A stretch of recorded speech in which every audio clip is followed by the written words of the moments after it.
जो दत्तात्रेय महामुनि तस्य स्मरणमात्रेण सर्व पाप प्रमुच्यते। अत्रिपुत्रो महातेजो दत्तात्रेय तस्य स्मरणमात्रेण सर्व पाप प्रमुच्यते।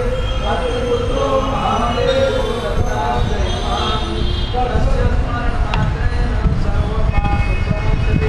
अत्रिपुत्रो महातेजो दत्तात्रेय महामुनि तस्य स्मरणमात्रेण सर्व पाप प्रमुच्यते। सर्व पाप प्रमुच्यते। सर्व पाप प्रमुच्यते। श्री राम जय जय राम। श्री राम जय जय राम। श्री राम जय जय राम।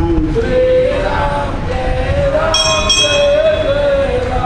राम। श्री राम जय जय राम। श्री राम जय जय राम। श्री राम जय जय राम।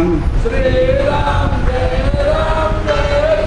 राजाधिराज रामचंद्र भगवान, पवन सुत हनुमान की, उमापति महादेव।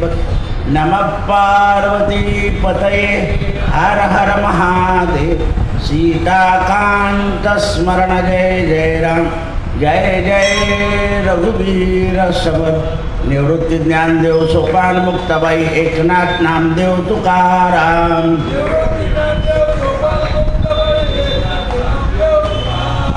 निवृत्ती ज्ञानदेव सोपान मुक्ताबाई एकनाथ नामदेव तुकाराम।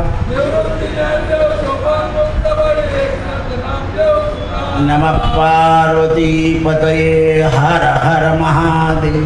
सीताकांत स्मरण जय जय राम। जय जय रघुवीर समर्थ। आज भक्तमाल ग्रंथामध्ये भक्तमाल ग्रंथाचे मेरुमणी गोस्वामी तुलसीदास यांचं चरित्र सुरू होत आहे। कारण तुलसीदास हे संतांचे मेरुमणी आहे। ज्याप्रमाणे ज्ञानेश्वर माऊली आपल्या महाराष्ट्रामध्ये संतांची मेरुमणी आहे, त्याप्रमाणे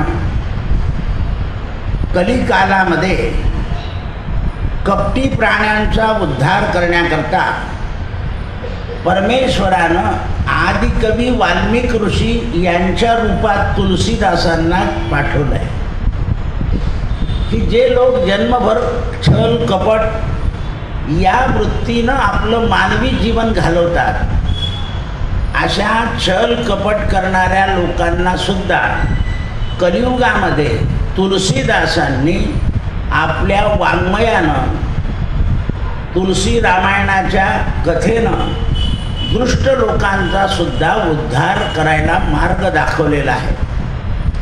तुलसीदास हे वाल्मिकांचा अवतार आहे असं लोक समजतात। ज्याप्रमाणे 100 करोड संख्या रामायणाची आहे, त्याप्रमाणे यांचे अक्षर न अक्षर हे त्याच पद्धतीने आहे। म्हणजे करोडो रामायणाचे जे अक्षर आहे त्या अक्षराप्रमाणे आहे। भगवंताची रामलीला यांनी वाल्मिकापेक्षाही विशेष अशी वर्णन केलेली आहे। म्हणून तुलसी रामायणाचे उपासक आज जगामध्ये जास्त आहे। आता यांचं गाव कुठलं, मी जाऊन आलो होतो तिथे। चित्रकूट पर्वताच्या जवळ राजापूर नावाचं एक गाव आहे। यांच्या वडिलांचं नाव होतं आत्माराम दुबे। हे अतिप्रतिष्ठित आणि धर्मानं वागणारे। यांच्या पत्नीचं नाव होतं हुलसी। संवत 1554 मध्ये श्रावण शुक्ल सप्तमीच्या दिवशी मूळ नक्षत्रावर या भाग्यवान दाम्पत्याला हा पुत्र झाला। पुत्राच्या जन्मानंतर हे मूळ नक्षत्रावर जन्माला आल्यामुळे यांचे माता पिता 10 दिवसाच्या आतच निवर्तले. आई पण गेली आणि बाळ पण गेलं. आणि अशा प्रकारे त्यांचा देहांत झाल्यामुळे हा बालक अनाथ झाला. त्या गावामध्ये चुनिया नावाची एक स्त्री होती. तिला दया आली आणि तिने यांचं पालन केलं. म्हणजे जणू काय ती भगवान शंकराची पार्वतीच होती असं म्हणावं लागतं म्हणे. कारण एवढ्या लहान मुलाची तिला दया आली आणि तिने त्यांना सांभाळलं. ब्राह्मणाच्या वेशामध्ये येऊन प्रतिदिवशी आपल्या हाताने त्या मुलाला दूध पाजणं, पुढे अन्न खाऊ घालणं हे शंकराच्या प्रेरणेनं सुरू झालं असं संत मंडळी समजतात. शंकराच्या प्रेरणेने असं सगळं सुरू झालं असं ते समजतात. म्हणून यांना लहानपणी पहिल्या प्रथमच राम बोला असं म्हणायचे ते. म्हणून गावातल्या सगळ्या लोकांनी त्यांचं नाव ठेवून दिलं राम बोला. कारण खरे कोण रे, अरे तो राम बोला. जो समोर येईल ना त्याला तुलसीदास म्हणायचे लहानपणी राम बोला, राम बोला. जसं समर्थांनी राम राम सुरू केलं तसं यांनी लहान वयातच राम बोला शब्द उच्चारला. मग त्यांना एक संत अयोध्येला घेऊन गेले आणि 1561ला माघ शुक्ल पंचमीला शुक्रवारी यांच्यावर यज्ञोपवीत संस्कार केला. तुलसीदासांवर यज्ञोपवीत संस्कार केला. आणि हे बालक लगेच गायत्री मंत्राचा उच्चारण करायला लागले. तेव्हा तिथे नरहरी स्वामी जे होते त्यांनी पाहिलं आणि म्हणाले, अरे हा तर अगदी एका शब्दातच गायत्री मंत्राचा उच्चार करतोय. म्हणून त्या 5 वैष्णवांनी या राम बोलाला अयोध्येमध्ये राम मंत्राची दीक्षा देऊन टाकली आणि त्यांना आपल्याजवळ अध्ययन करायला ठेवून दिलं. म्हणजे तू आमच्याजवळ शिक आता. कारण हा लहानपणापासून राम बोला मंत्र चांगला म्हणतो, दुसरं गायत्री मंत्र व्यवस्थित म्हणतो. म्हणून हा कोणीतरी अवतार धारक असेल असं त्यांच्या लक्षात आलं.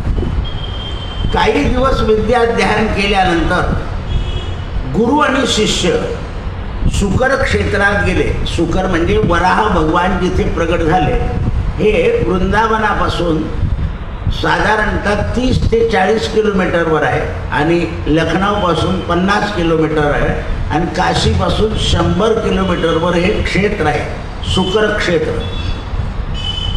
म्हणजे ज्या वेळा भगवंतांनी वराह अवतार जिथे प्रगट केला ते गाव अनेक लोकांच्या अपरिचित आहे. म्हणजे त्या गावाला असं काही तीर्थाला प्रभुत्व आलेलं नाही. आता लोकांचं चाललं आहे की तिथे 108 तुलसी रामायण करायचे. आता वातावरण चाललं आहे तिथे. म्हणून ते म्हणतात नरहरी नावा आणि तुलसीदास हे त्या ठिकाणी पोहोचल्यानंतर तिथे काही दिवस राहिले गुरु आणि शिष्य. आणि नंतर परत गुरु शिष्य काशीमध्ये गेले. काशीमध्ये वयाच्या 15व्या वर्षी वेदाच्या अध्ययनाला यांनी सुरुवात केलं आणि तत्पश्चात विद्यागुरूची आज्ञा घेऊन तीर्थयात्रा करायला निघाले.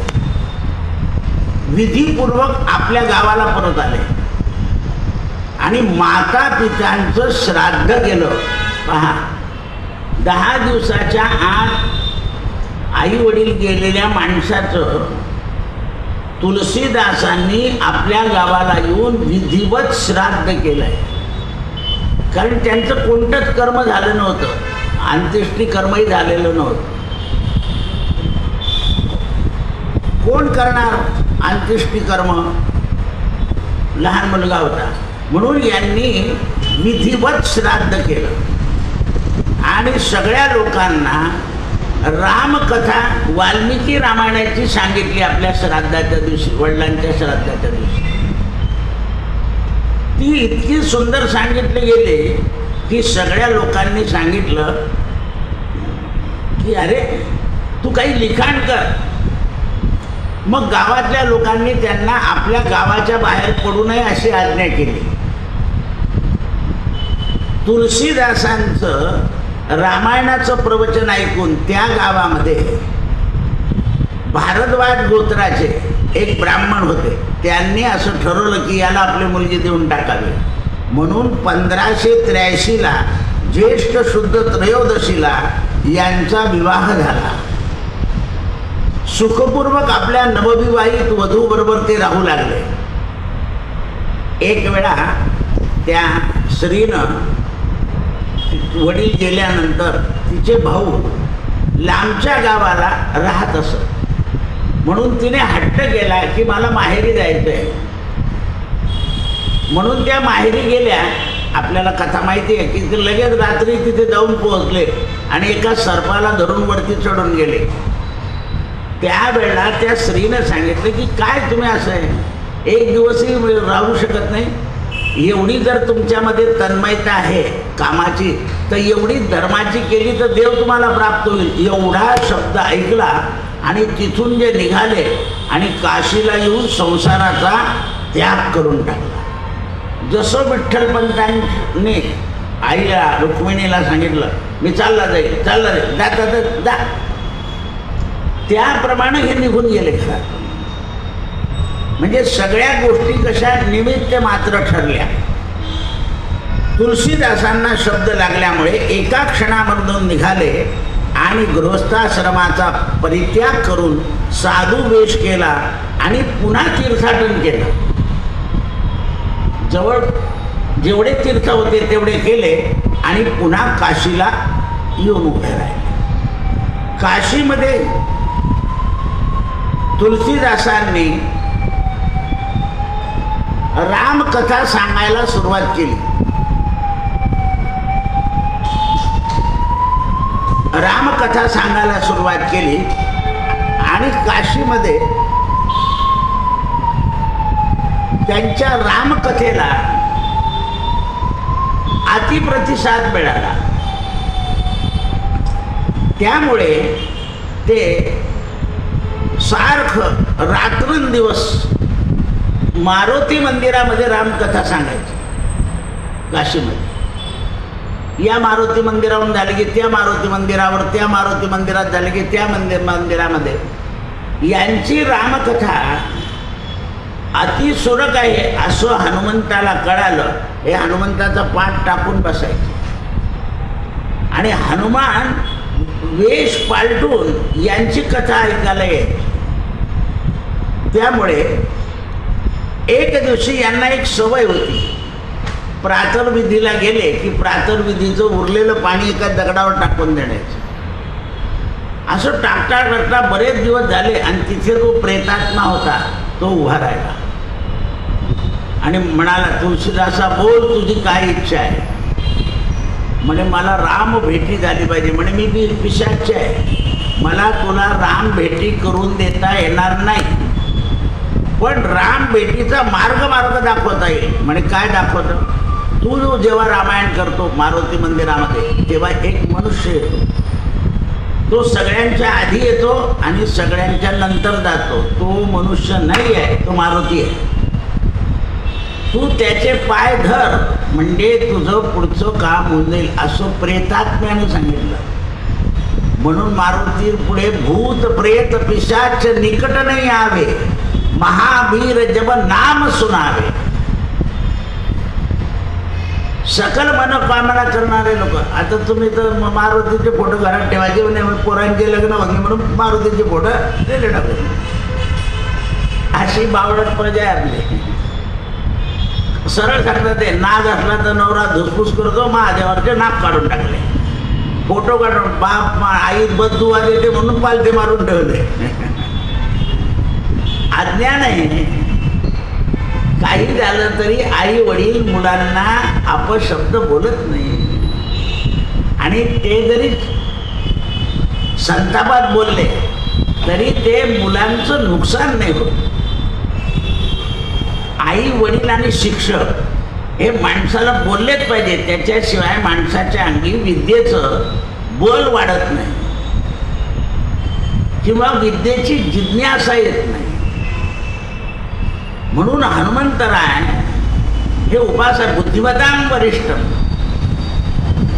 आता सगळ्यांना बुद्धीची गरज नाही म्हणून मारुतीचे फोटो सगळ्यांनी काढून टाकले. हौशीने मारुतीची प्रतिमा घेते, कोणी उल्हास काकू आली की ती म्हणते मारुती घरात ठेवणे घ्या आला मंदिरात. तर म्हणून या कलियुगामध्ये की नाही कोणाला काही सांगू नये, त्याला गरज असेल तेव्हा सांगावं, म्हणजे मग त्याला त्याचं महत्त्व कळतं. गरज नसेल ना तर त्याला सांगू नये, कारण त्याचं महत्त्व त्याला कळत नाही. परमार्थ हा इतका सहज कळत नाही माणसाला. म्हणून त्यावेळेस यांनी मारुतीचे पाय धरल्यानंतर चित्रकूट पर्वताच्या ठिकाणी रघुनाथांचं दर्शन मी करून देईल तुला. तुलसीदास म्हणे मला देवरूपात दर्शन नको, म्हणे मग रामांनी जो मनुष्य अवतार धारण केला होता त्या रूपात दर्शन पाहिजे, माणसाच्या रूपात. देव तर केव्हाही दिसून जाईल, देव तर रामाने ते कळतो, देव मूर्तीने कळतो. मानव रूप धारण केलं रूप पाहिजे मला. रामाने 2-3 वेळा रूप धारण केलं पण तुलसीदासांना ओळखता आलेलं नाही. मग परत हनुमान म्हणाले काय झालं का दर्शन? आता हनुमान यांचे मित्र बनून गेले दिवस कंठस्थ. म्हणे नाही, म्हणे मग काय? तर म्हणे आता जो तुझ्या कपाळी गंध लावेल तो राम. म्हणून रामाने तिलक करे रघुवीर. चित्रकूट पर्वतावर आम्ही जेव्हा गेलो ना कथा करायला, त्यावेळेला ते जे स्थान आहे तुलसीदासांचं ते वरती आहे, खाली पुतळा केला आहे, सगळं नदीच्या किनावर मंदाकिनीच्या किनावर सगळं दाखवलेलं आहे. तिथे एक दारू प्यायला माणूस आला, तो मला म्हणे हां, माझ्या लक्षात आलं ते की हा काहीतरी सांगतोय. सगळे म्हणे तो प्यायला, म्हटलं कुठून बसा. वरती गेलो तर त्याने तिथे ते ठिकाण दाखवलं जिथे तुलसीदास बसलेले आहे आणि जिथे भगवंतांनी दर्शन दिलेलं आहे. मग मी तिथे गेलो, त्याने गेलो, मी त्याला पैसे दिले. सगळे म्हणे तो त्याने आपल्याला मूळ ठिकाण दाखवलं ना, कोणी दाखवलं होतं का? नाही. मग तो प्यायलेला आहे, आपल्याला काय करायचं आहे? हां, आम्ही पुन्हा आमच्या ठळापर्यंत येईपर्यंत तो माझ्या मागे मागे आला. नंतर परत मी त्याला 50 रुपये दिले, तो चालला गेला. तर त्या ठिकाणी त्या जागेचा अनुभव असा येतो की नवीन झालेलं पाहू नको मला म्हणतो. वरती थोडं वरती चढून जावं लागतं. म्हणून तुलसीदासांना रामाने गंध लावला. तुलसीदास सगळ्यांना गंध लावत होते, तर रामाने त्या वाटेतून घेतला आणि गंध लावून दिला. तेव्हा राम पाय पकडले. म्हणजे काय पाहिजे तुला? तुमचं चरित्र इतकं सुंदर सांगता आलं पाहिजे की अनेक जीवांचा उद्धार झाला पाहिजे. आपण मंदिरात येतो पण आपला उद्धार करून घेण्याचा प्रयत्न करत नाही. उलट कधी पेटीवर एक केळ पडला असेल तर हे मिळेल का आपल्याला याचा विचार करून टाकतो आपण, कारण आपल्याला आपल्या उद्धाराची गरज नसते. या संतांना आपल्या मानव जन्मामध्ये आल्यानंतर या मानव जन्माच्या ज्या यातना आहेत त्या यातनेतून आपण कसं मुक्त होऊ हे प्रयत्न करायचे. म्हणून तुलसीदासांनी हनुमंताच्या दर्शनानं रामाची भेट प्राप्त केली. म्हणून जेवढे राम भक्त आहे ना ते आधी मारुतीचं दर्शन करतात आणि नंतर रामाकडे येतात. कारण मारुती हे राम दर्शन करणारे भक्त आहे आणि भगवंतांनी सांगितलेलं आहे की तो जो योग्य असेल त्यालाच माझ्याकडे पाठव. म्हणून हनुमंतराय बुद्धीमध्ये श्रेष्ठ आहे. ज्याच्या बुद्धीमध्ये क्लेश वैर द्वेष आहे त्याला लवकर रामाकडे जाऊ देत नाही. पहा तुम्ही मारुतीकडे जास्त वेळ दर्शन करता लोक, रामाकडे नुसती व्हिजिट मारतात. रामाकडे पाहताना काहीतरी प्रार्थना करावी लागते. चरितम रघुनाथस्य शतकोटी प्रविस्तरम एकैकाक्षरम पुंसा महापातकनाशनम. रामा, माझ्या पातकांचा नाश होऊ द्या, अशी प्रार्थना केली पाहिजे. म्हणून तुलसीदासांनी प्रातःकाली उठून पुन्हा भगवंत हनुमंताचं सांत्वन केलं आणि सांगितलं, महाराज, मला दर्शन झालेलं आहे, आता माझ्या मनामध्ये काही नाही, तर मी जेव्हा कथा करेल तेव्हा तुम्ही माझ्या बरोबर राहा. म्हणाले, हो, तू पाठ टाकून ठेवतो ना, तिथे मी येतो, पण मी सगळ्यांना जर आलो मारुती वेशामध्ये तर सगळ्यांना दर्शन होईल. तर मला सुद्धा अशाच लोकांना दर्शन करावं लागतं की जे मातृपितृपुण्यानं पुढे आलेले आहे. हो, अंजनीनं त्यांना सांगितलं होतं की तू मला माता पिता म्हणण्यापेक्षा राम तुझे माता आहे. माता रामो मत्पिता रामचंद्रा, हे लक्षात ठेव. म्हणून हनुमान एकदा रामानं सांगितलं की हनुमंता, तू आता असं कर, अंजनीला भेटून ये, बऱ्याच दिवसात आला नाही तू भेटून. आणि मारुतीला पाठवून दिलं तिकडे आणि सीतेला वनात पाठवून दिलं. जर मारुती असते तर रामाला जड गेले असते, सीतेला वनात पाठवून दिलं नसतं. तर माता होती त्यांची. आणि जेव्हा आले अयोध्येमध्ये आणि सीता वनात गेली हे कळालं, तेव्हा रामाच्या दर्शनाला जायचं नाही. मग वशिष्ठांनी सांगितलंय रामाला, त्याला विनवा, नाही तर तो क्लेश करून करून हे होईल. रामाने विनवलं की माझं कार्य तुला माहिती आहे का, माझं कार्याकरता मी सीतेचा त्याग केलेला आहे, तुझ्या आईवर कुठेही लवकर, म्हणजे मला आत्ता आज्ञा द्या भेटायची. म्हणाले, जा भेटून ये. म्हणून वाल्मिकांच्या आश्रमामध्ये मारुतीराय आले, आईसाहेबांना भेटले आणि आईसाहेबांनी सांगितलं, मी तुला लंकेमध्ये आशीर्वाद दिला होता ना की नवविधीचे दाता, तू सगळ्यांचा दाता होशील असं मी तुला आशीर्वाद दिलाय. पण म्हणाले, आईचा त्याग झाला हे ऐकून माझं ज्ञान सगळं लोपलंय. मग सीतेने परत आशीर्वाद दिला हनुमंताला आणि सांगितलं, जेव्हा तू माझं स्मरण करशील, ज्याप्रमाणे तुझे पिता राम प्रगट होतात त्याप्रमाणे तू माझं स्मरण केलं की मी तुझ्या समोर प्रगट होतो. म्हणून मारुती रोज स्मरण केल्याबरोबर राम आणि सीता हे दोन्ही हनुमंताच्या समोर राहतात. म्हणून जाताना सन्मुख राहायला सांगून टाकलाय की माझ्या समोर तुझी मूर्ती बसेल. अयोध्येचं राज्य सुद्धा जाताना हनुमंताला देऊन गेले, म्हणून हनुमानगडी उंच आहे आणि रामाचं स्थान खाली आहे. आता इथे वरती करत होते पण संतांनी होऊन दिलं, हनुमानगडीत मोठी, कारण ते भक्ताचं राज्य आहे. कोणत्याही मुलाचं भावाला राज्य दिलेलं नाही. अयोध्येचं राज्य जे आहे ते कोणाला दिलं नाही, भक्ताला दिलेलं आहे. म्हणून पहा किती वर्षानंतर कायापालट झाली अयोध्येची. आता आपल्या जळगावचे 1400 लोक पोहोचले असते ते दर्शन करायला, एकाच वेळा 1400 लोक एकाच गाडीत. पण काय भाग्य आहे, कारण यात्रा ही काय करते, मानवी जीवनाला मांगलिक देते. पण आपण हल्ली यात्रा कशी करतो, हाजा मजा नाही, त्याग वृत्तीने यात्रा झाली पाहिजे. म्हणजे तिथे गेल्यावर बाकीचं दृश्य आपल्या मनात नाही आलं पाहिजे. व्यापारी माल जास्ती भावाने विकता, मग आपल्याला गरज पडली तेवढा घ्यायचा, यात्रा करायची, देवाचं दर्शन करायचं आणि शांत बसायचं. आपण काय करतो, वस्तू संग्रहाला जातो वस्तू घ्यायला, आणि मग त्या ठिकाणी लबाडी तर असणारच, कारण तो व्यापार आहे तो. आणि देवळामध्ये गेल्यावर सुद्धा मोठा झार नेला पाहिजे, अमुक नेलं पाहिजे, हे असं मनात नाही ठेवायचं. पत्रम पुष्पम फलम तोयम, आपण देवाला समर्पण करून द्यायचं, तिथून आपल्याला काही मिळावं अशी अपेक्षा नाही ठेवायची. तर हे कलियुग आहे. हे काय आहे, जो 100 रुपये देईल त्याला बुंदीचा मोठा लाडू मिळेल, जो कमी पैसे देईल त्याला चिरंजीवचे दाणे मिळतील. असं एक जग आहे. म्हणून आपल्या संतांनी प्रसाद साधा ठेवला का नाही, मुरमुरे लाया, त्याच्यात 4 चिरंजीचे दाणे मूठभर घे का पसभर घे. लाडू देता येतील का पसभर? नाही, एकच द्यावा लागेल. म्हणून महाराष्ट्राचा जो प्रसाद आहे, काही अशुद्ध होतं का मुरमुरे लाया? नाही, एकदम शुद्ध. आता तर रस्त्यात मिळतं गरम गरम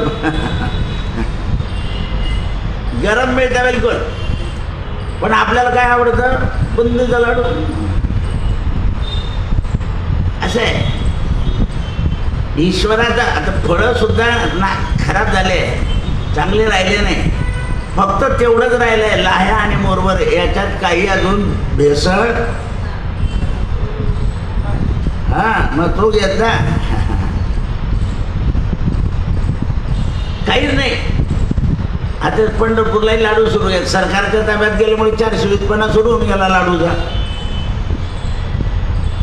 त्या लाडूकडे पाहिजे नाही आपण. आपले मुरमुरे चांगले आहे, लाह्यात चांगले आहे, कारण त्याच्यात दोषच नाही. बरं तिथून पावशेर बनाना तर जळगावून 2 शेर घेतले की प्रत्येकाला इतकं द्यायचा. तोही जास्ती मागत नाही, पुरे झालं म्हणतो. एवढे दिले तरी पुरे झाले, कारण प्रसादावर प्रेम लागतं. प्रसादावर प्रेम लागतं. 1607 मध्ये मौनी अमावस्येच्या दिवशी बुधवारी राम पुन्हा प्रगट झाले तुलसीदासांच्या जवळ आणि म्हणाले, बाबा रे, आता तरी तुझं समाधान झालं का? म्हणाले, हो. पण जा, हनुमान जसा तुझ्या कथेला येतो ना, तसा मी शुकरूपामध्ये तुझी कथा ऐकत आहे. हेच शुकदेवांना राधेनं सांगितलं होतं की तुला असं वाटतं ना मी तुझी कथा ऐकावी, तर मी स्वरूपात येणार नाही, पक्षी रूपात येईल. म्हणून तुलसीदासांच्या रामायणामध्ये सुद्धा भगवान राम पोपट रूपाने येऊन कथा ऐकायचे. आणि शुकमुनींच्या भागवतामध्ये सुद्धा आता हे माहेश्वरी लोक काय करतात, भागवत असलं की तो पिंजरा टाकून देतात तिथे आणि 2-3 दिवस त्याच्याकडे लक्ष देत नाही, तो पोपट मरून जातो त्याच्यात. त्याचे रिकामे कामाने करायचे. आपली इतकी पात्रता नाही आहे, आपण नाटकं करायचे नाही.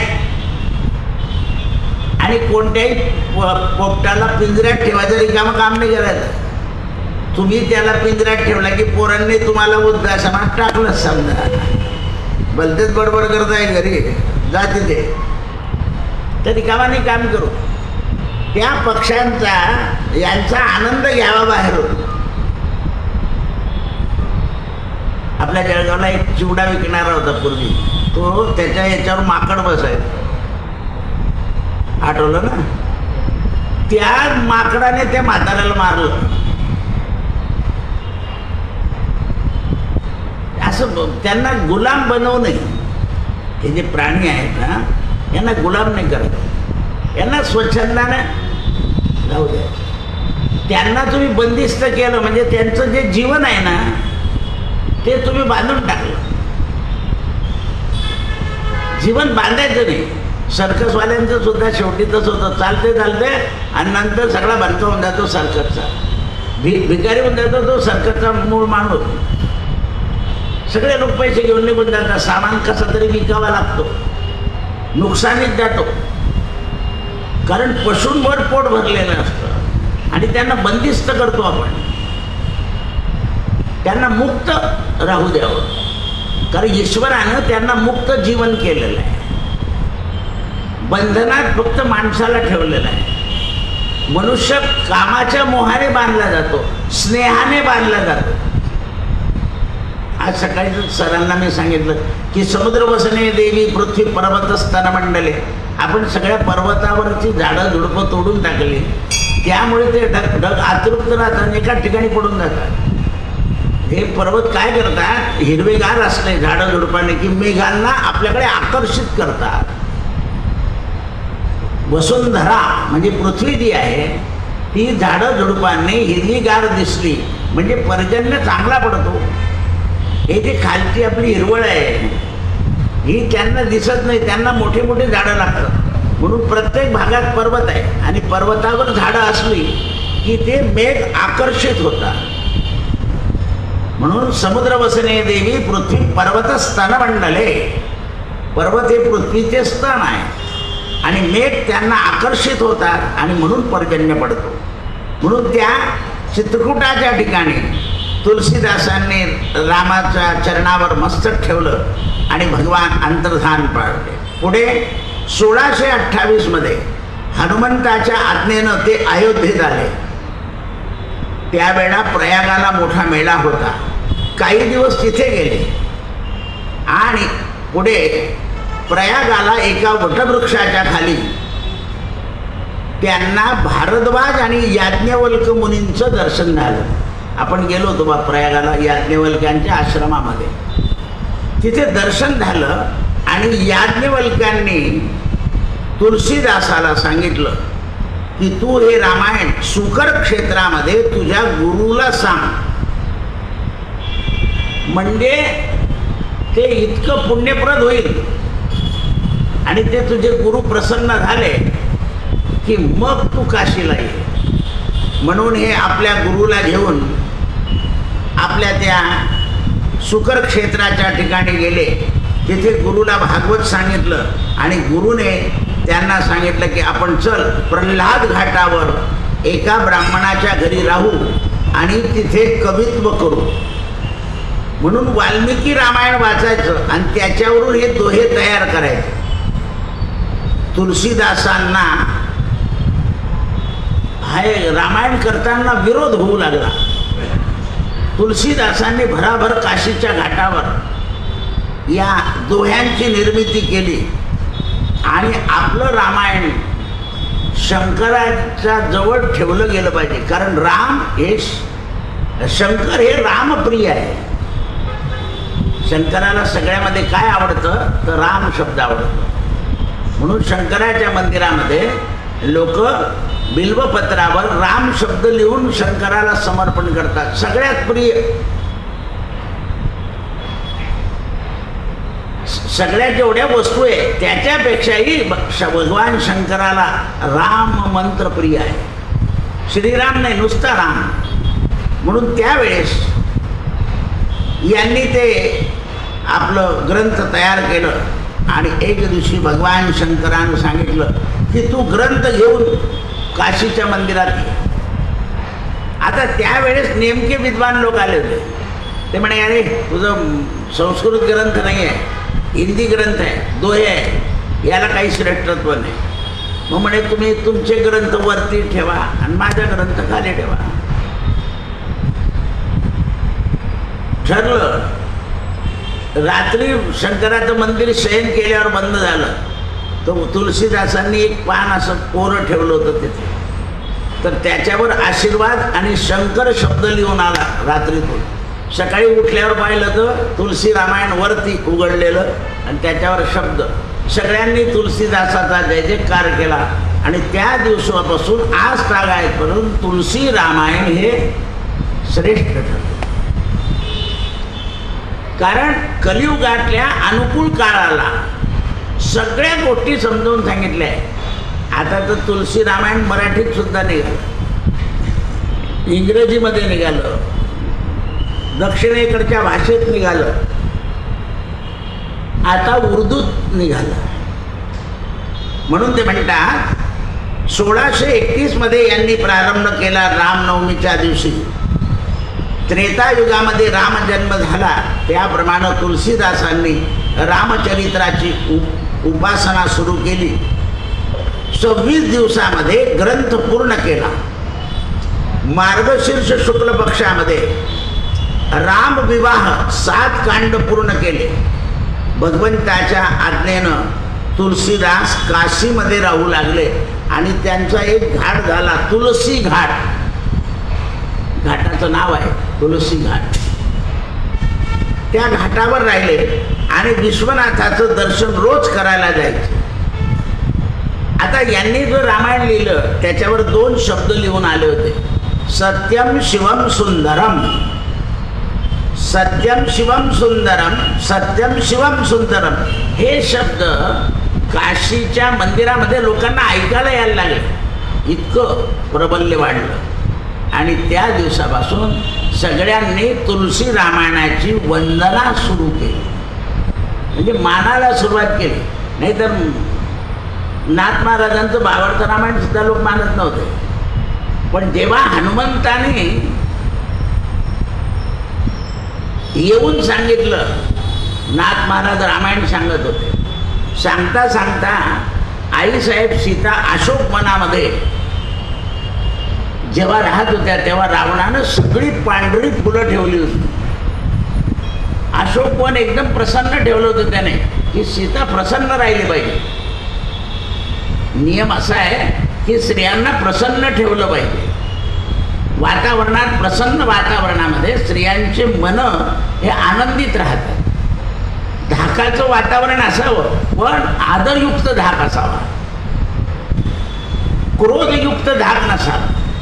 म्हणून त्यावेळेस नाथ महाराजांनी सांगितलं की अशोकवनामध्ये पांढरी फुले होते. मारुतीराय प्रगट झाले, लाल फुलं पाहिले म्हणे महाराज ते लाल असो का पांढरे, तुम्ही प्रगट झाले. नाथ महाराज खाली उतरले, पायावर डोकं ठेवलं, म्हणे मला सांग की पांढरे फुलं आहे का लाल, मी आत्ता जाऊन पाहून येतो. म्हणे जाऊ नका, तुम्ही आईसाहेबांना त्या शोकाकुल परिस्थितीत पाहून तुमच्या डोळ्यात क्रोध आला होता, क्रोधामुळे ते फुलं तुम्हाला लाल दिसत होते, फुलं पांढरे असं आत्ता आलो. म्हणे परत गेले हनुमान लंकेला, अशोकवनात पाहिलं तर पांढरे फुलं एकही लाल नाही.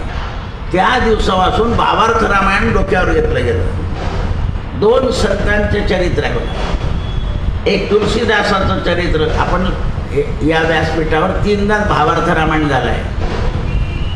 आता तुम्ही म्हणाल पुन्हा एकदा भावार्थ रामायण सांगा, एकदा तर तसं म्हणू शकता तुम्ही, पण झालंय. हा दुर्मिळ ग्रंथ राहिला होता आणि मी जेव्हा मागे काशीहून आलो ना तेव्हा आणला, पण माझं कोणी नेलं तर आणलं नाही. हा एका भक्ताचा ग्रंथ आहे. म्हणून प्रारंभ केला आणि प्रत्येक यामध्ये भगवंताचा उत्सव चांगले करायचे.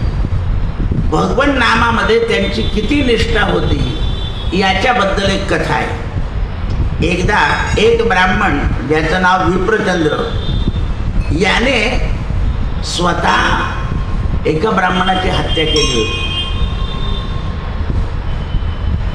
आता हा हत्यारी मनुष्य काशीमध्ये येऊन आपल्या हत्येचं पाप निवारण करत होता. आता ब्रह्महत्येच्या प्रायश्चित्ताला जगामध्ये दुसरा उपाय नाही, स्वतःचं नाश करावा लागतो. तेव्हा तो हत्येचा पाप. हा अनेक तीर्थ फिरून आला, पण याचं पाप याचं पिच्छा सोडेना. तुलसीदासांनी शंकराच्या ब्रह्महत्येचं उदाहरण माहिती होतं की शंकराला जेव्हा ब्रह्मदेवाची मान तोडल्यावर ब्रह्महत्या लागली, तेव्हा ते राम राम राम करीत आले. नाशिकच्या रामकुंडामध्ये स्नान केलं, कपालीत घुसले, तेव्हा ब्रह्महत्या नाश पावली. हा पुरावा त्यांच्याजवळ होता तुलसीदासांजवळ. म्हणून तुलसीदासांनी त्या ब्राह्मणाला सांगितलं, तू कुठेच फिरू नको म्हणे, इथे बैस आणि इथे राम राम राम राम करत राहा, तुझी ब्रह्महत्या जाईल. आता सगळे लोक म्हणे नुसत्या राम शब्दाने कसे जाईल, हा काही दान करत नाही, धर्म करत नाही, हत्या जाणार नाही. तुलसीदासांचा भगवान नामावर निष्ठा होती. काय होती? भगवान नामावर निष्ठा होती. आता पहा ना, बरेच लोकांना आपण सांगतो ना, तुला राम मंत्र दे, तो म्हणतो गणपती स्वप्नात येतो, मारुती येतो, राम येतो, पण मंत्र देत नाही. म्हणतो तू भावना कर की राम एकदा देणारच मंत्र. मना पावना भावना राघवाची, धरी अंतरी सोड चिंता भवाची. तू चिंता करत झोपतो, रोज सांग की रामा आज यावून मला मंत्र द्या, रामा मला आज मंत्र द्या. असं जर रोज भावना केली तर त्या भावनाच्या बळे, भाव बळे आकळे, तो भावाच्या बळाने कळेल, दुसरं बळ चालत नाही. ते भावाच्या बळाने कळतो. म्हणून समर्थ म्हणता, मना पावना भावना राघवाची, धरी अंतरी सोड चिंता भवाची. तू सगळी चिंता सोडून दे म्हणून त्यावेळेस सगळे लोक म्हणाले राम राम हा हत्यारा आहे. गोस्वामी म्हणाले जेवढे लोक तुला हत्यारा म्हणतील ना तेवढं पाप जाईल, तू राम राम करत जा आणि जेव्हा खायला माझ्याकडे यायचं, गावात कोणाकडे जाऊ नको. आता यांनी हत्याऱ्या माणसाला जवळ घेतल्यामुळे बाकीचे लोक बनले आणखीन शत्रू यांचे. तुलसीदास म्हणे बना, आपल्याला काय करायचं. कारण एखाद्या माणसाने वाईट कृत्य केल्यावर त्याला जन्मभरच वाईट म्हणायचं का. आता बघ तुम्ही या प्रयाग क्षेत्रामध्ये तो एक माणूस जेंटलमॅन तो संन्यासी झाला, ती एक पोरगी नटी ती संन्यासी झाली. आता या संन्याशांनी त्यांना सांगितलं की मागचं आयुष्य विसरून जा आणि आता पुढच्या आयुष्याला सुरुवात करा. हे बाकीचे लोक काय करायचे, संत त्यांचा द्वेष करायचे. ते कसे काय गाडीत बसून गेले आणि ते काय आंघोळीला गेले, त्यांचं पाप जाणार आहे का. अरे वेड्या हो, चुकीचं वागणाऱ्याला जर मार्ग दाखवून तो चांगलं वागण्याची तयारी करतो आहे तर आता त्याला विरोध करायचा नाही, पण लोक विरोधच करतात. मग एखादा काय म्हणेल तुम्ही विरोध करता का, मी बनतो परत तसाच. पण ते दोघेही बनले नाही. त्या दिवशी त्यांच्या गुरुंनी सांगितलं की अपमान झाल्यानं रडून घ्या, रडून ते चाललं जाईल दोष, पण आपली उपासना करत राहा. कोणाच्या आशीर्वादापेक्षा आपल्या उपासनेच्या बलानंच भगवंत प्राप्त होतो. उपासनेला दृढ चालवावे, ती दृढता धरून चालवावी. भूदे वसंताचे कोणी मोठ्या माणूसाला नमस्कार करावा. का विचारलं काय पाहिजे, मला भगवंताची उपासना नीट व्हावी एवढाच आशीर्वाद आहे, एवढं सांगून द्यायचं मोकळून द्यायचं. तो पॉवरफुल असेल तर आशीर्वाद देईल, नसेल तर तो म्हणेल होऊन जाईल होऊन जाईल होऊन जाईल. तोही उपासनेचा प्रत्यक्षात बलवान पाहिजे. जोपर्यंत तो उपासनाचं बल वाढवत नाही तोपर्यंत ते आपल्याला प्राप्त होत नाही. म्हणून त्यावेळेस काशीमध्ये सगळ्या ब्राह्मणांना कळालं की तुलसीदास त्या हत्यारा माणसाला जवळ करताय. म्हणून पंडित लोकांनी तुलसीदासांना विचारलं की तुम्हाला ब्रह्महत्येचं पाप माहिती आहे का. म्हणे मला पापही माहिती नाही पुण्यही माहीत नाही, पण रामाचं नाव घेतलं की पाप जातं एवढं मात्र माहिती आहे. रामेणाभियता निशाचर चंबू रामाय तस्मै नमः रामान नास्ति परायणं परतरं रामस्य दासोऽहं रामे चित्तलय सदा भवतु मे भो राम मा उद्धर. मला काही माहीत नाही, पण रामाच्या नावानं पापाचा नाश होतो एवढं माहिती आहे. गोसाई म्हणाले तुलसीदासांचा विश्वास आहे, पण त्या पंडिताचा आहे का. पंडित म्हणाला, म्हणजे ज्याने हत्या केली होती तो म्हणाला तुलसीदास सांगतात त्याच्यावर माझा विश्वास आहे. मग तुलसीदासांनी त्याला रोज राम नाम नटाला लावावं आणि ती आपली ज्ञानव्यापी जी आहे तिथे बसायला सांगितलं आणि तिथे जप करायला सांगितलं. शंकराच्या मंदिरामध्ये राम राम राम राम राम राम राम राम राम राम. जसा जसा तीव्रता राम मंत्राची होऊ लागली तसं तसं ते पाप प्रायश्चित्त मोकळं झालं. आणि एक दिवशी तो ब्राह्मण गंगा नदीवर स्नानाला गेला आणि त्याचं चालूच होतं रामराम. त्याच्या शरीरातून एक काळी प्रतिमा बाहेर पडली आणि ती गंगेमध्ये मिसळली आणि तो ब्रह्महत्येपासून निर्माण झाला.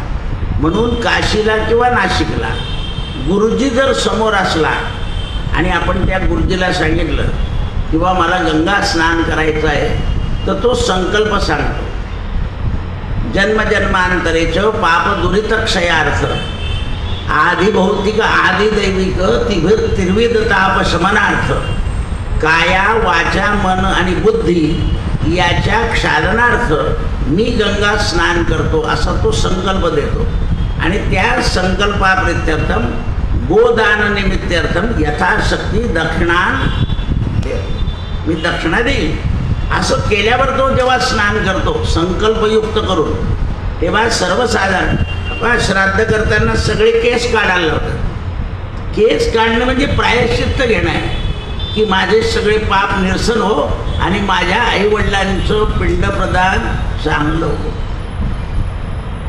काही लोक म्हणतात आम्ही घरून हे जाऊ, नाही तिथेच काढावं लागेल. कारण त्या क्षेत्रामध्ये वपन केल्यानंतर हत्याधिक दोष जे जातात आपल्या निर्माण होतात, कायिक वाचिक मानसिक, या दोषाचं परिमार्जन होतं. आणि ते परिमार्जन झालं की मग आपण ते पिंड प्रदान करतो, म्हणजे आपण पाप मुक्त होतो, पाप मुक्त होऊन जातो. आणि पाप मुक्त झालं की मग काशीमध्ये रामनामाचं जे महत्त्व आहे आपल्याला कळतं. म्हणून रामचंद्रांच्या नामाचा त्याने जय जयकार केला आणि तुलसीदासांच्या जवळ आला आणि तुलसीदासांनी त्याला तू पापमुक्त झाला असं सरळ सांगितलं. कारण त्याचं शरीर हलकं होऊन गेलं, नाही तर तोपर्यंत जडत्व होतं. त्याच्या मनातलं निघून गेलं की आपण ब्रह्महत्या केलेली आहे.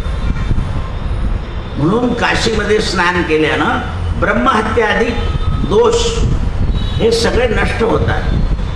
द्रव्य दोष, ब्रह्महत्यादी, संपर्क दोष, दृष्टी दोष, हे सगळे दोष नाश होतात. अशा प्रकारे तुलसीदासांच्या कार्यामध्ये पंडित लोकांची ईर्ष्या जोरात वाढली आणि पंडित लोकांनी तुलसीदासावर अनेक संकट निर्माण करायला सुरुवात केली. आता हे जे चरित्र आहे की राम लक्ष्मण हे तुलसीदासांच्या आश्रमावर पहारेकरी म्हणून राहतात. ते परवा उद्याच्या दिवशी सकाळचं प्रवचन बंद राहील. सत्यगुरु राये कृपा मज केली, परिणाय घडली सेवा काही. मस्तकी तो दाना ठेविला कर, पडिला विसर स्वप्ना माझी.